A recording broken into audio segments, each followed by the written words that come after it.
If you're a passionate Browns devotee who lives for dissecting every snap, smash that subscribe button and ring the notification bell, because we're bringing you every heartbeat of Cleveland football just days before training camp kicks off. Rookie quarterback Shedeur Sanders is already scripting a legacy that transcends touchdowns. But this time, it's not his spiral or pocket presence that has people buzzing. It's his soul. On Wednesday, Sanders made headlines not for a dazzling throw, but for an outpouring of compassion. With both hands extended toward a wounded community, he stepped into a moment far greater than sport.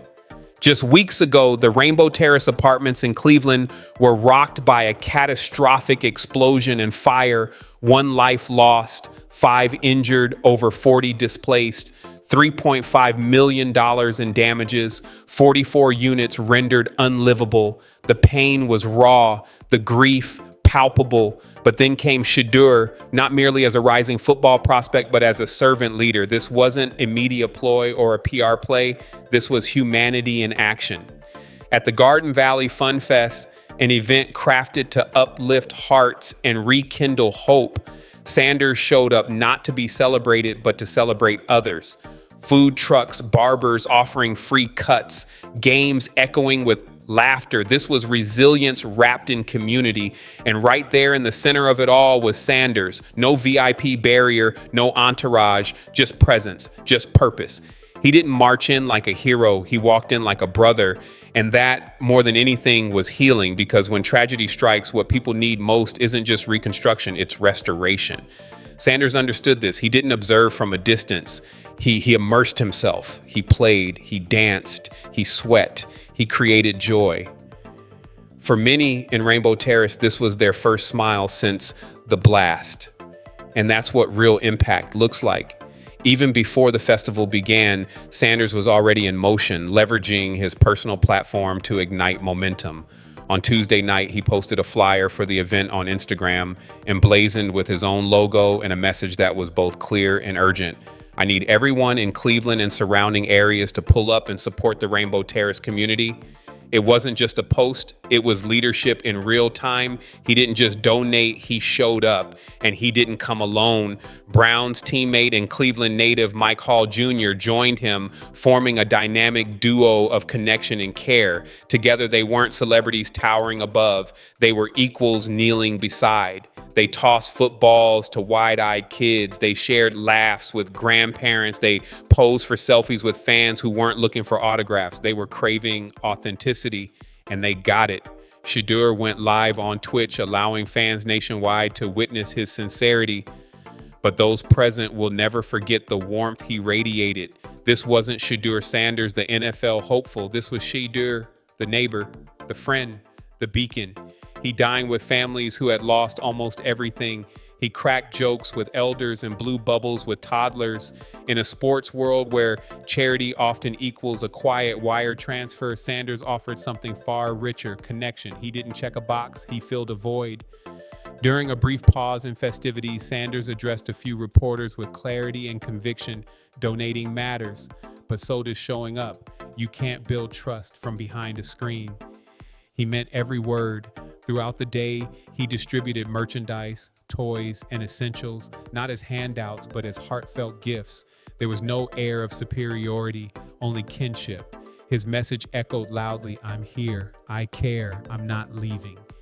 That posture is rare in today's sports arena. Athletes are told to steer clear of distractions, stay in your lane, focus on the playbook. But Shedeur doesn't see service as a detour, he sees it as part of the path. And for the people of Rainbow Terrace, that shift in mindset meant everything. This is leadership before the lights. This is legacy before the stats. What's truly astonishing, Sanders hasn't even taken a professional snap yet. His journey with the Browns is still on the runway, but his off-field influence is already cemented. On draft night, he vowed to be involved in Cleveland, not just with his arm, but with his heart. And he's delivered. He's visited schools, joined local camps, trained with young athletes across the region. And every single gesture feels personal. Nothing seems performative. Everything is intentional. He doesn't move like a man fulfilling PR duties. He moves like a man fulfilling a mission. In a city defined by grit and held together by community, that authenticity is instantly recognized.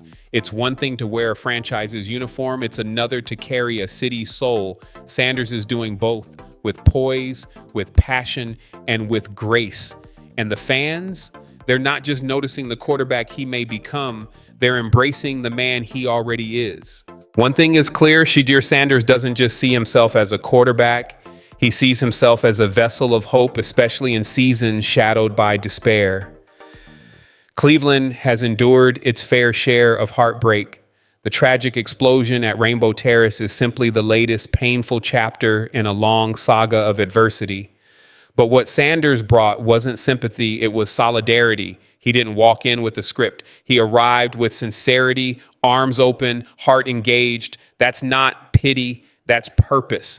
And in a city built on grit and loyalty, that kind of authenticity resonates. It sticks. It echoes far beyond football. So while the Browns gear up for training camp, there's a quiet but powerful storyline simmering beneath the surface.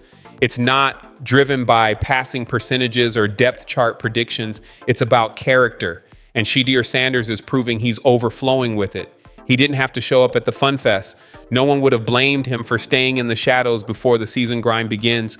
But instead, he made a defining decision. He showed up for a broken community. He chose to inject joy into sorrow, and he did it with humility, laughter, and a soul-deep smile. That's not a PR move. That's a foundation. That's how legacies are forged, not with touchdowns, but with touch.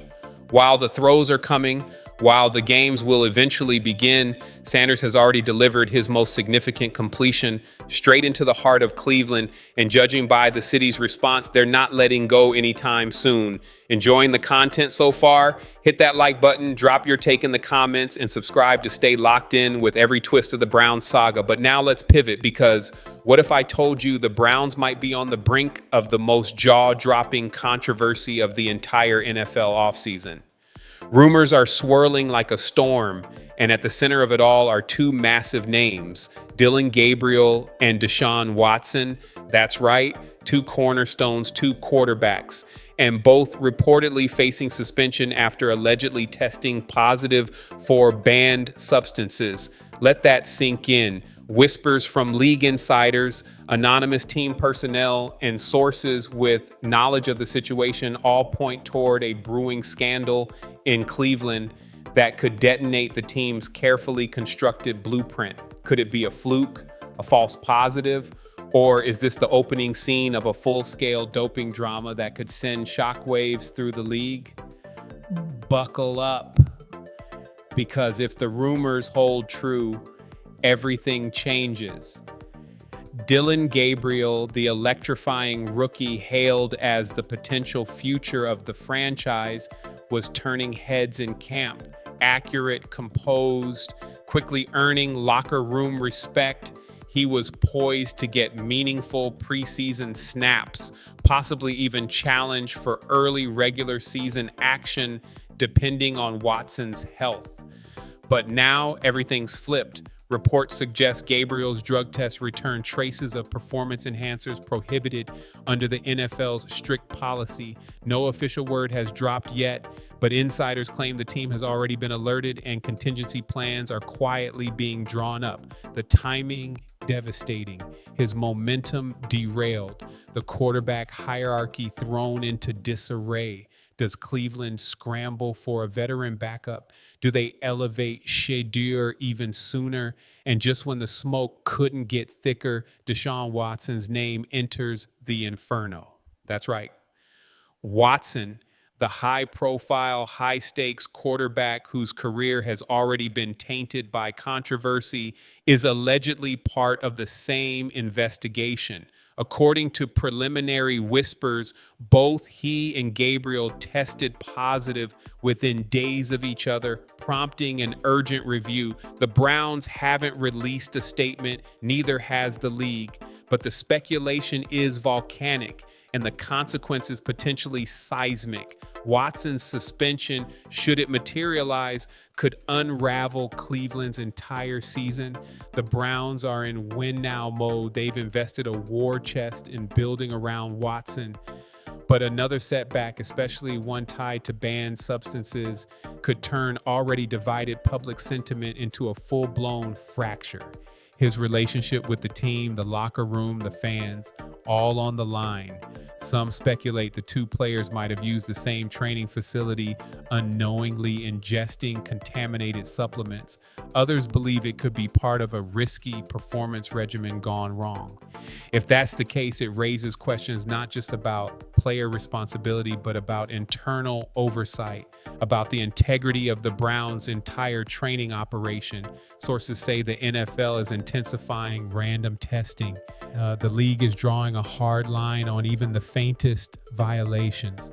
With Watson's baggage and Gabriel's upside, this becomes more than an isolated incident. This becomes a referendum on accountability, on trust, on the image of an organization already under scrutiny.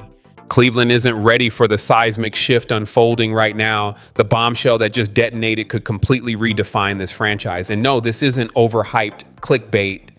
One high-priced superstar may be counting down his final days in the dog pound, while an overlooked underdog is suddenly gaining serious traction, right where no one expected. And that's not all. There's a jaw-dropping 3-team trade scenario circulating that could shake 3 entire organizations to their core. This is insider-level, high-stakes strategy. So strap in, dog pound.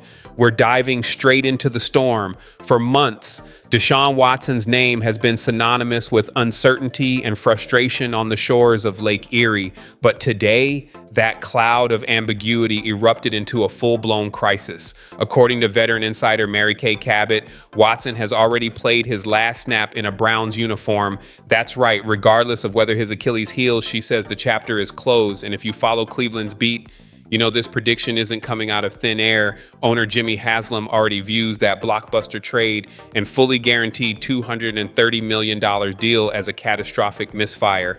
3 first-round picks and a mountain of money for a quarterback who's played just 19 games in 3 seasons without ever flashing that vintage Houston dominance.